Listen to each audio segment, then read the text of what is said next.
નમસ્કાર ગુજરાત। આજના હવામાન સમાચારની અંદર મિત્રો વાત કરીએ તો હાલ ભર ઉનાળે ચોમાસા જેવું વાતાવરણ જોવા મળી રહ્યું છે। મિત્રો બંગાળની ખાડીમાં એક નવી સિસ્ટમ સક્રિય થવા જઈ રહી છે, જેના કારણે ગુજરાતમાં આગામી 4 દિવસ સુધી વાતાવરણમાં ફેરફાર થતો જોવા મળી રહ્યો છે અને આગામી દિવસોમાં વાદળછાયું વાતાવરણ પણ જોવા મળશે।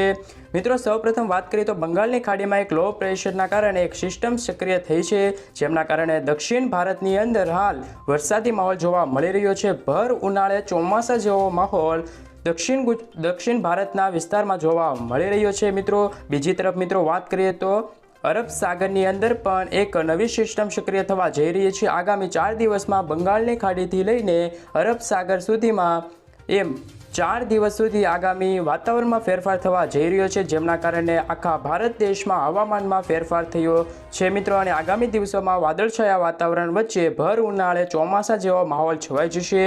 મિત્રો ગુજરાતના દરિયાકાંઠાના વિસ્તારમાં પણ હાલ વાદળછાયું વાતાવરણ જોવા મળ્યું છે અને આગામી દિવસોમાં પણ વાદળછાયું વાતાવરણ રહેશે, સાથે ભારે પવન અને ગાજવીજ સાથે દક્ષિણ ગુજરાતમાં પણ વાતાવરણમાં ફેરફાર થયો છે, જેમના કારણે ત્યાં પણ વરસાદી માહોલ જોવા મળી શકે છે અને આગામી દિવસોમાં વરસાદ વરસી શકે છે। મિત્રો સૌપ્રથમ વાત કરીએ તો ગુજરાતમાં ભાવનગર, અલંગ, મહુવા, ઉના જે સૌરાષ્ટ્રના અને ગુજરાતના દરિયાકાંઠાના વિસ્તાર છે ત્યાં હાલ હળવી ધારે વરસાદ વરસી રહ્યો છે, જેમના કારણે ખેડૂતોને પણ પાકનું નુકસાન થવા જઈ રહ્યું છે। સાથે મિત્રો વાત કરીએ તો પોરબંદર, ગીર સોમનાથ, જૂનાગઢમાં પણ ખેડૂતોને નુકસાનનો વારો આવ્યો છે। ખેડૂતોના પાકને એમ કે કેરી અને પપૈયાના પાકને પણ હાલ નુકસાન થયું છે। ભારે પવન અને ગાજવીજ સાથે વરસાદની આગાહી કરવામાં આવી છે। ત્યારે હવામાન નિષ્ણાત પરેશભાઈ ગોસ્વામી અને હવામાન નિષ્ણાત આંબાલાલ પટેલે પણ આગાહી કરતાં કહ્યું છે કે હાલ ભર ઉનાળે ચોમાસા જેવું માહોલના કારણે આગામી દિવસોમાં ચોમાસું બેસી જશે અને ચોમાસું આ વર્ષે વહેલું બેસવાનું છે તેમની આગાહી કરવામાં આવી છે। મિત્રો તમે જે રીતે જોઈ શકો તેમ આગામી 10 દિવસમાં છે તે દક્ષિણ ભારતની અંદર લાગુ વિસ્તાર છે ત્યાં વાતાવરણમાં ફેરફાર થશે, જેમના કારણે ભારેથી અતિ ભારે પવનો ફૂંકાશે। વાવાઝોડાની પણ આગાહી કરવામાં આવી છે। તો દક્ષિણ ભારતની અંદર વાત કરીએ તો ભુવનેશ્વર, ચેન્નઈ ની અંદર વિશાખાપટ્ટનમમાં પણ હળવી ધારે વરસાદ વરસી શકે છે, જેમના કારણે હાલ ભર ઉનાળે વાદળછાયું વાતાવરણ જોવા મળશે, જેમના કારણે ખેડૂતોને પણ નુકસાન થવા જઈ રહ્યું છે। મિત્રો ગુજરાતની અંદર વાત કરીએ તો અમુક લાગુ વિસ્તાર છે, જેમ કે જૂનાગઢ છે, ઉના છે, મહુવા છે, અમરેલી છે, ગોંડલ, જસદણ જેવા લાગુ વિસ્તારમાં આગામી 10 દિવસમાં વરસાદી માહોલ છવાશે। સાથે મિત્રો વાતાવરણમાં ગરમીનો પણ વધારો જોવા મળી શકે છે આગામી દિવસોમાં, જેમના કારણે હાલ વરસાદ પડ્યો છે તો ઠંડી પણ પ્રસરી છે, જેમના કારણે થોડીક તો રાહત મળી છે, પરંતુ ખેડૂતોને નુકસાનનો વારો આવ્યો છે। મિત્રો આગામી 3-4 દિવસની અંદર બંગાળની ખાડીમાં એક સિસ્ટમ સક્રિય થશે, જેમના કારણે દક્ષિણ ભારતના લાગુ વિસ્તાર છે ત્યાં આગામી 4 દિવસ સુધી વાતાવરણમાં ફેરફાર થવા જઈ રહ્યો છે।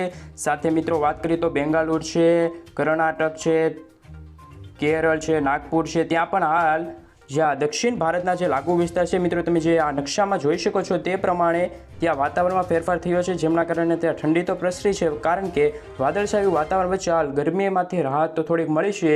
તે જ રીતે જો અરબ સાગર અને બંગાળની ખાડી આ બંનેના કારણે પવનો ફૂંકાઈ રહ્યા છે, જેમના કારણે દક્ષિણ ભારતના વિસ્તારને રેડ એલર્ટ જાહેર કરવામાં આવ્યું છે। મિત્રો આ જો આગામી 3 થી 4 દિવસ જો આવું વાતાવરણ રહેશે તો જેમના કારણે એક સિસ્ટમ સક્રિય થશે, જેમના કારણે ભારતના ગુજરાત રાજ્યમાં પણ હવામાનમાં ફેરફાર થવા જઈ રહ્યો છે, જેમના કારણે ત્યાં તમે મિત્રો જે રીતે જોઈ શકો છો તે રીતે આખા ગુજરાતમાં વાદળછાયું વાતાવરણ રહેશે, જેમના કારણે હાલ પણ તમે મિત્રો હાલના સમયમાં પણ તમે જોઈ શકો છો તે પ્રમાણે વાતાવરણમાં ફેરફાર થયો છે, જેમના કારણે આખા ગુજરાત રાજ્યમાં વરસાદની આગાહી કરવામાં આવી ગઈ છે। વરસાદની સાથે જો ભારે પવનો ફૂંકાશે તેમની ઝડપ 40 થી 45 કિલોમીટર પ્રતિ કલાકની રહેશે, જેમના કારણે ગુજરાતના ખેડૂતો માટે ચિંતાજનક સમાચાર ગણી શકાય છે, કારણ કે સમગ્ર ગુજરાતમાં ભારેથી લઈને અતિ ભારે વરસાદ પડી શકે છે।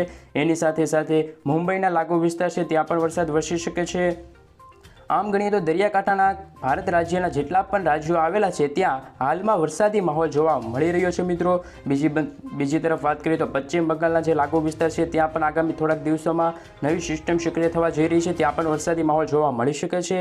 હાલ હજી પણ ચોમાસું બેસવું નથી, ત્યાં તો ભર ઉનાળે ચોમાસા જેવો માહોલ જોવા મળી રહ્યો છે।